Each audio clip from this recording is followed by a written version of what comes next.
दोस्तों ये पूरा वीडियो लीगल अवेयरनेस का वीडियो है क्योंकि पतियों को हकीकत पता ही नहीं है कि आखिरकार मेंटेनेंस केस की कंडीशन क्या होती है और मेंटेनेंस कैसे तय होता है। पर यहाँ पे पतियों के ऊपर गलत तरीके से मेंटेनेंस लगाया जाता है और मजबूरन पतियों को मेंटेनेंस देना पड़ जाता है। पर हकीकत क्या है, इसी हकीकत की जानकारी इस वीडियो के अंदर मैं आपको बताने वाला हूं कि अगर पत्नी के पास में ये मेडिकल रिपोर्ट नहीं है, वो भी सरकारी मान्यता प्राप्त डॉक्टर की, तब तक वो पत्नी भरण पोषण बिल्कुल भी नहीं ले सकती है। अब आपको ऐसी पत्नी को मेंटेनेंस यानी कि भरण पोषण की राशि नहीं देनी पड़ेगी जिसके पास में सरकारी मान्यता प्राप्त डॉक्टर की मेडिकल रिपोर्ट नहीं है। मेडिकल रिपोर्ट, मेडिकल डॉक्यूमेंट्स पत्नी के पास में होना बहुत जरूरी है। पत्नी को साबित करना पड़ेगा कि उसके साथ में मारपिटाई की गई है, उसका ये मेडिकल रिपोर्ट बना है, तभी वो भरण पोषण ले सकती है, अन्यथा वो बिल्कुल भी नहीं ले सकती है। तो हकीकत क्या है, बात क्या है, यही पूरी जानकारी इस वीडियो के अंदर मैं आपको अच्छे से समझाने वाला हूं। वीडियो बहुत ही महत्वपूर्ण है, बहुत ही फायदे का है, इसलिए आपको अंत तक वीडियो को देखना है, कहीं से भी स्किप नहीं करना है, क्योंकि ऐसी जानकारी अब आपको जानना बहुत ही जरूरी है। क्योंकि आप गलत पत्नी को मेंटेनेंस दे रहे हैं और गलत तरीके से आपके ऊपर मेंटेनेंस यानी कि भरण पोषण लगा है। अगर आपको अपनी गलत पत्नी को भरण पोषण की राशि नहीं देनी है तो बिल्कुल आपको नहीं देनी पड़ेगी। बस इसके लिए आपको क्या करना है, यही पूरी जानकारी इस वीडियो के अंदर मैं आपको अच्छे से बताने वाला हूं। वीडियो बहुत ही महत्वपूर्ण है, इसलिए आपको अंत तक बने रह के पूरी जानकारी का फायदा उठाना है। और इस चैनल को अभी तक सब्सक्राइब नहीं करे हैं तो सब्सक्राइब भी कर दीजिए और साथ में बेल आइकन को भी दबा दीजिए। तो चलिए शुरू करते हैं। तो वेलकम दोस्तों, मैं हूं आपको अपने डूड जितेंद्र। तो दोस्तों हकीकत है, जब मेंटेनेंस केस की प्रक्रिया कोर्ट के अंदर चलती है तो उस मेंटेनेंस केस के अंदर जब अगर पत्नी की भी गलती है तो भी कोर्ट पति की बात नहीं सुनती है, केवल पत्नी का ही पक्ष लिया जाता है और केवल एक पत्नी होने के नाते उसका भरण पोषण यानी कि मेंटेनेंस बना दिया जाता है और पति के ऊपर मेंटेनेंस थोप दिया जाता है कि आप अपनी इस पत्नी को ये भरण पोषण की राशि दीजिए। जबकि पति का मन बिल्कुल भी नहीं होता है ऐसी पत्नी को भरण पोषण की राशि देने का। जो पत्नी उस पति के खिलाफ, पति के माता पिता के खिलाफ कोर्ट और पुलिस थाने तक पहुंच गई है, झूठी रिपोर्ट उसने दर्ज करवाई है, कई सारे झूठे केस उसने फाइल किए हैं,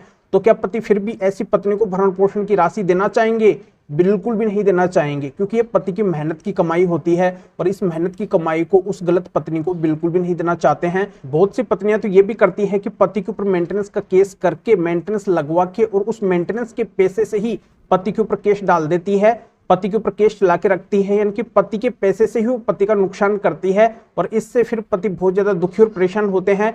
कि ये तो कोर्ट के द्वारा हमारे साथ में बहुत बड़ा अन्याय किया जा रहा है, गलत पत्नी का भी हमारे ऊपर भरण पोषण यानी कि मेंटेनेंस थोपा गया है और हमारे पैसे से हमारे ऊपर ये झूठे केस चला रखी है, तो हम ऐसी पत्नी को भरण पोषण बिल्कुल भी नहीं देना चाहते हैं, जो पत्नी भरण पोषण लायक है ही नहीं।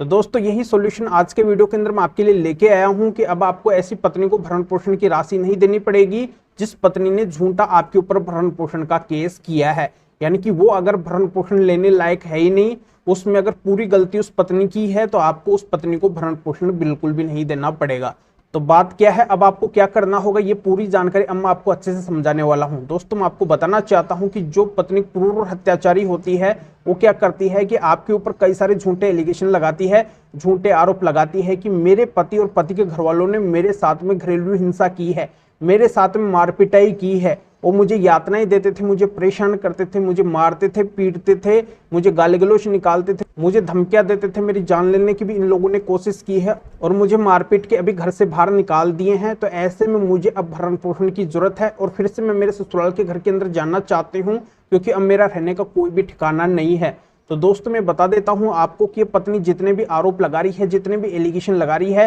पहली बात तो इसी को साबित करना पड़ता है, पर ऐसा कोर्ट के अंदर होता नहीं है। आप बोलेंगे कि कोर्ट के अंदर तो कोर्ट हमारी बात सुनती नहीं है, तो बिल्कुल अब कोर्ट आपकी बात सुनेगी। देखो पहले तो आपको क्या करना है, कोर्ट के अंदर इन बातों को कोर्ट के सामने समझाना है कि जब ये पत्नी आरोप लगा रही है तो आप पत्नी से साबित करवाइए कि पत्नी के साथ में ऐसा हुआ है, हमने एक्चुअल में पत्नी के साथ में ऐसा किया ही नहीं है। तो जब हमने इसके साथ में ऐसा किया नहीं है तो इसका मतलब इसने झूठा मेंटेनेंस का केस किया है, केवल मेंटेनेंस लेने के लिए ये सारी बातें इसने लिखवाई है, तो आप इससे साबित करवाओ। तो कोर्ट ऐसी सिचुएशन के अंदर बात नहीं सुनती है, पर आपको ये बोलना है कि जो पत्नी ने घरेलू हिंसा का, डीवी डोमेस्टिक वायलेंस का केस किया है, मेंटेनेंस लेने के लिए किया है, भरण पोषण की राशि लेने के लिए किया है, पति के घर में आने के लिए किया है, अपने ससुराल के घर में आने के लिए किया है, तो ऐसे में घरेलू हिंसा एक्ट का मतलब क्या है, डीवी डोमेस्टिक वायलेंस एक्ट का मतलब क्या है,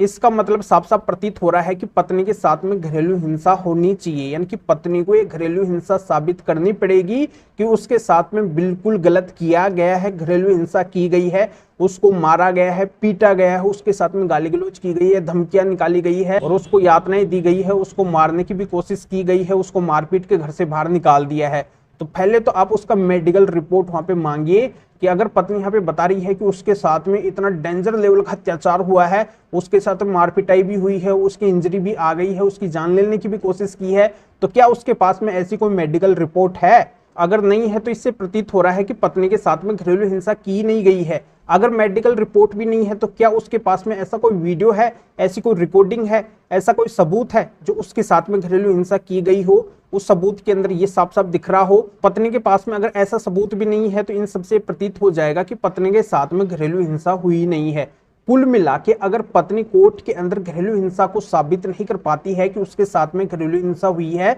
तो पत्नी को इस एक्ट में किसी भी तरीके का राइट्स नहीं मिलेगा। यानी कि घरेलू हिंसा का यानी कि डीवी डोमेस्टिक वायलेंस का केस करके अगर पत्नी भरण पोषण यानी कि मेंटेनेंस लेना चाहती है, अपने ससुराल के घर के अंदर अपने पति के साथ में अपने सास ससुर के घर के अंदर आना चाहती है, तो उसको बिल्कुल भी किसी भी तरीके का अधिकार नहीं मिलेगा। तो ऐसे पत्नी के डीवी डोमेस्टिक वायलेंस यानी कि घरेलू हिंसा के केस को आपको खारिज करवाना है, तो आपको क्या करना है, जहां पे भी जिस भी कोर्ट के अंदर ये घरेलू हिंसा डीवी डोमेस्टिक वायलेंस का केस चल रहा है, उस कोर्ट के अंदर आपको माननीय सुप्रीम कोर्ट, हाई कोर्ट और डिस्ट्रिक्ट कोर्ट के बहुत ही महत्वपूर्ण टॉप सेलेक्ट किए 5 जजमेंट लगाने हैं जो मेरे पास में है। इन जजमेंट को लगाने से होगा ये कि उस कोर्ट के ऊपर एक प्रेशर बन जाएगा जहां पे भी आपका ये केस चल रहा है, और वो कोर्ट मजबूर होकर फिर इन जजमेंट के अनुसार ही डिसीजन देगी, क्योंकि इन जजमेंट्स के अंदर माननीय सुप्रीम कोर्ट, हाई कोर्ट और डिस्ट्रिक्ट कोर्ट ने ये साफ साफ यही बातें बोल रखी है कि अगर पत्नी के साथ में घरेलू हिंसा नहीं हुई है, पत्नी अगर घरेलू हिंसा को साबित नहीं करती है, तो उसको न तो भरण पोषण की राशि मिलेगी, नहीं वो अपने ससुराल के घर के अंदर रहने का अधिकार ले सकती है,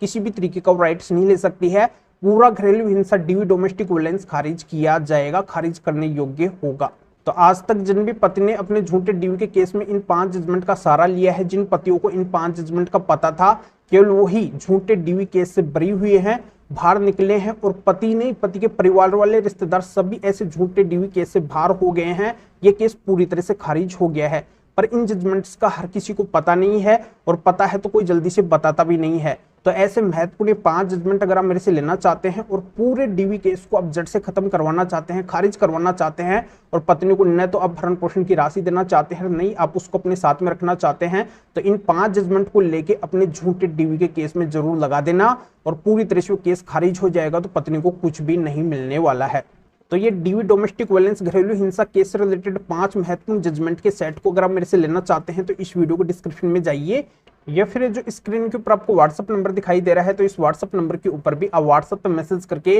और आप बता सकते हैं कि आपको डीवी केस से रिलेटेड 5 महत्वपूर्ण जजमेंट की जरूरत है। तो मेरा असिस्टेंट आपको व्हाट्सएप पे रिप्लाई देगा, आपको प्रोसीजर बताएगा, और फिर आपके व्हाट्सएप पे ही डीवी केस से रिलेटेड इन 5 जजमेंट की पीडीएफ को भी भेज देगा, जिनको आप निकलवा के ऐसा जो भी झूठा डीवी का केस आपके ऊपर हो रखा है उसके अंदर लगाकर पूरी तरह से आप डीवी केस को खारिज करवा सकते हैं। या फिर आप इस मैटर में या फिर और किसी भी कानूनी मैटर में कानून के बारे में मेरे से अधिक जानकारी लेना चाहते हैं, मेरे से फोन पे भी बात करना चाहते हैं, तो भी आप इस व्हाट्सएप नंबर के ऊपर व्हाट्सएप पे मैसेज करके अपॉइंटमेंट बुक करवा के डायरेक्ट आप मेरे से फोन पे भी बात कर सकते हैं। तो अभी आप इस वीडियो को लाइक भी करें और शेयर भी करें, जो और लोगों को भी इस कानूनी प्रोसीजर का पता चल सके, वो भी अवेयर हो सके, और वो भी झूठे पत्नी के डीवी केस से बच के और झूठे डीवी केस में पत्नी को भरण पोषण की राशि देने से बच सके और उसको अपने साथ में रखने से बच सके। तो फिर आगे मिलेंगे आपसे नए वीडियो नए टॉपिक के साथ में। आप सभी का बहुत बहुत धन्यवाद।